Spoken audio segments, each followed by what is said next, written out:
Well, good morning.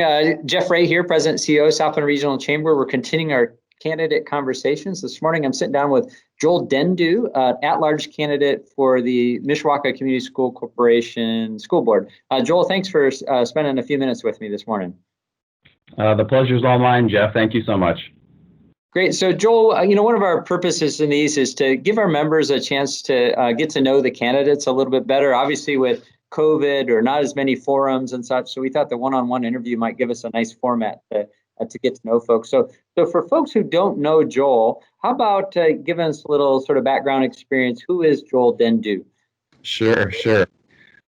My family moved here in 97. I went to Beeger Junior High. It was actually the last 2 years before Beeger was closed as a junior high, and then, of course, the new building was built and became Beeger Elementary.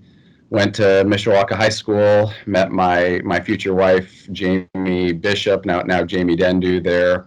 We both went to Bethel University, Bethel College, of course, at the time. My dad was a professor there from 97 until about 2016. We actually both took him for some classes, so that was interesting to have my dad as a professor. He's also an ordained pastor. He married my wife and me our junior year at Bethel. Moved out to Arizona, went to Arizona State University to get a master's in philosophy. Was out there for about 3 years. Came back here for law school. Went to Notre Dame for law school. Spent about a year in Chicago right after law school, and that was enough for us. And we've moved back here to Mishawaka in 2015. Been back here ever since, and hopefully are going to be back here forever. So I've lived just east of Mishawaka High School. I'm in a small law practice in downtown Mishawaka with Richard Curry, who's currently on the president of the school board and is also running again this coming November. Have 3 kids, a dog and a cat, and just happy to call Mishawaka home. Great. Well, thank you, Joel. Appreciate that, and thanks for the chance to sit down and get to know you a little bit better. So you're seeking a position on the school board. So help our folks that are watching understand school board, kind of the position itself, what it is, what kind of characteristics do you think a good school board member needs to have? Sure.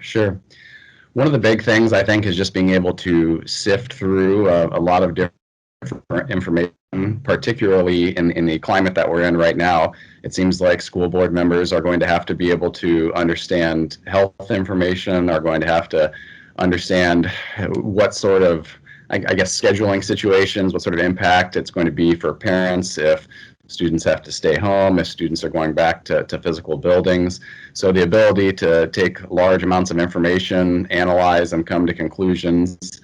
And that's something that I was trained, first of all, as somebody getting a degree in philosophy. I thought I wanted to be a philosophy professor, and I'll tell you, we go through an awful lot of pages trying to come up with conclusions. So that's something that I've had a pretty good amount of experience with. And then also as an attorney, just really being able to cut to the quick, to cut to the chase, to take all this incoming information, to assimilate it, and then to come to conclusions that are hopefully practical. That's one of the big differences between philosophers and attorneys. As a philosopher, I didn't have to be practical at all, but as an attorney, I have to make sure that I'm keeping practicality in mind. So I think I've got those skills to be able to take all of that information, again, particularly during this climate that we live in, and coming to solutions that are not always going to be perfect, but are hopefully going to be the best that we can possibly come to.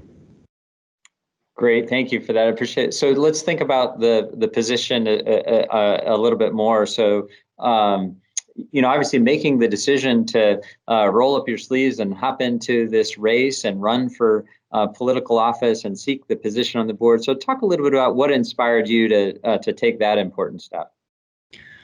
I've been interested in public service for a while, frankly, even more so with being law partners with Richard Curry. He's been involved in public service for a lot longer than I have, and it's very inspiring to see him and the work that he's doing. I ran for city council of Mishawaka unsuccessfully, unfortunately, last November. That was a very rewarding experience, learned a whole lot, and also helped inspire me that much more to realize this is an arena that I want to be involved in. I want to give back to a community that has already given a lot to me. I currently sit on the Mishawaka Board of Zoning Appeals, which is, again, down to the rolling up your sleeves and getting into the nitty gritty when it comes to land use, when it comes to how people want to use their properties. That's really that meets people where they're at. So this particular moment for me, I really feel like I'm in a unique situation due to the fact that my wife and I, for the past 4 years, again, we've got 3 kids, 10, 9, and 7. For the past 4 years, for 3 or 4 days a week, we have schooled them at home, and for 1 or 2 days a week, they have gone to Beager for schooling. That has been a really nice setup for us. It's worked for our family. My wife was a junior high English teacher before staying at home with our kids, so she's had that sort of training. I figured that given, I've mentioned this phrase a number of times, given the world that we live in, given the climate that we're in, having this experience of schooling some at home and schooling some at a physical building, that's something that I've lived through for the past 4 years, and I feel like that could be our future for quite some time. So the fact that I've had that unique experience, and I feel like I can bring that experience to the school board, both as a parent and frankly as an educator. I help my wife out as much as I can with the schooling at home. I felt like this was just a really opportune time for me to get involved in the process. Great. So as a parent, you have a real vested interest in the success of the corporation. So spend a minute or so talking about I would call it your vision for the corporation, and telling us what success would look like. One of the biggest things for me is increasing parental involvement. The reason I say that is study after study shows that one of the biggest indicators of student success is how much parents are involved in the education. My wife and I like to say, even though we do some schooling at home and other people primarily do schooling at a building, no matter what, it's ultimately the parents that are responsible for the education of their children. And so my vision for, I feel like it would be, not only would it be successful in just getting parents involved more, not only would that be a measure of success, but I feel like if that actually occurs, if that's something that Mishawaka Schools is able to do, we're also going to see success in a large number of areas: test scores, the way in which education is happening, teacher satisfaction, student satisfaction. So one of my big visions is to increase parental involvement as much as possible, because I think that's going to take care of a whole lot of issues and just bring about as much success as possibly can happen. Great, thank you. Appreciate that. So let's talk a little bit about, as a parent and as a community member, you've got a chance to sort of take an assessment of the school corporation, and certainly as a candidate, you're taking a close look to talk to us a little bit about the biggest challenges maybe that are on the horizon for the school corporation. Of course, the obvious one is how we're going to continue to manage COVID. This is difficult for basically every party involved. I'm friends with a number of teachers, and of course, when we've got the split situation of some people at home, a large number of students at school, the teachers are in a lot of ways having to do double duty. And so as much as possible, trying to come up with plans and processes to ease the burden on the teachers, because of course, the more difficult their job is, that's going to spill over into a lot of other areas. Teachers have a difficult enough job as it is, and it's going to be tough to stay positive and to teach effectively if their workload is going to essentially double. So that's a big challenge, trying to figure out, assuming that we continue to have this sort of split situation with some at home, some in a building, how to ease the burden off of teachers. Finances is of course a big one. One of the things that I really feel like is a travesty is the fact that school teachers have to spend money out of their own pockets for school supplies. I feel like full stop that is not something that should occur. Of course, right now, given the economic climate that we're in, adding any sort of additional taxes or bonds, it's difficult to do, frankly, because of the fact that people are already strapped, businesses are already strapped.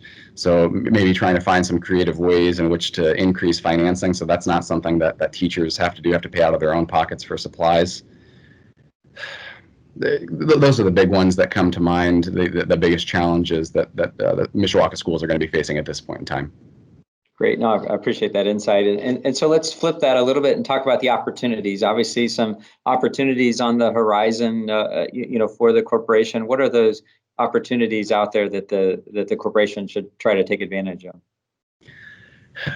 Kind of on the flip side, like you said, one of the things that COVID hopefully has taught us is that there's almost always a silver lining to each situation. Of course, a lot of businesses are finding that telecommuting can work a whole lot better than actually coming into a physical office. So I'm hoping that we're able to use this time to reevaluate maybe some premises that we've just considered as sacrosanct or considered not up for negotiation, not up for any sort of rethinking. If that means that perhaps some high school students are going to be less in person and doing more independent studies, that might be an opportunity that can really be jumped on. If there can be even more training outside of an actual building when it comes to job training, because of course something to keep in mind is that college is not necessarily the path for everyone. And so if we're able to use this climate and use this situation to again rethink some assumptions and premises that perhaps we've never taken a look at, I feel like that would really be a way in which the school corporation can find some opportunities, can look at some things and jump on them and say, well, we've always done things this way in the past, but now we're having to rethink things because of the virus, and maybe that's not necessarily a bad thing. So just keeping an open mind regarding possible opportunities such as that. Great. Thank you. So elections are about choices, and Mishawaka voters will, walk into the polling places soon to decide who should lead the school board, going forward. So help us, differentiate. Candidates or elections are about choosing, right? So give us the pitch on why people ought to choose Joel to fill that school board spot. You said it earlier. I've really got a vested interest in the school doing well, and the entire Mishawaka School Corporation doing well, in large part due to the fact that I've got a 10-year-old, a 9-year-old, and a 7-year-old that are a part of the school corporation. So that's reason number one. If you choose me, our incentives are aligned in that I care deeply about the school corporation doing well. Reason number two is I hope that my track record has proven that I'm not in this for any sort of glory. I enjoy being on the Board of Zoning Appeals, but I can't say that there's a whole lot of prestige that goes with that. Frankly, I do it because I want to give back to the community. That's reason number two. And reason number three is I'm a product of Mishawaka schools. I had a great experience. And so if I can help give back, if I can help Mishawaka schools to be even better and better, then that's something that I definitely want to do. Great. Thank you, Joel. So if we've piqued their interest and they're interested in more information about you and your candidacy, where would I send them to find some more information? I have a Facebook page. It's, let's see if I can get the initials correct here. Facebook.com /JD, the number 4, and then MSB. So that's Joel Dendiu for Mishawaka School Board. JD, the number 4, MSB. I can also be reached via email, Joel, JOEL, at mishawakalaw.com. And then I'm always happy to talk on the phone as well. My phone number is 574-514-3566. Again, that's 574-514-3566. Great, Joel. Thank you. We know how busy you are. Appreciate first your interest in seeking the school board spot and doing all that goes into that. We wish you good luck as this next month goes, and say thank you for taking some time out of your busy schedule to join us today. Thanks again for everything, Jeff.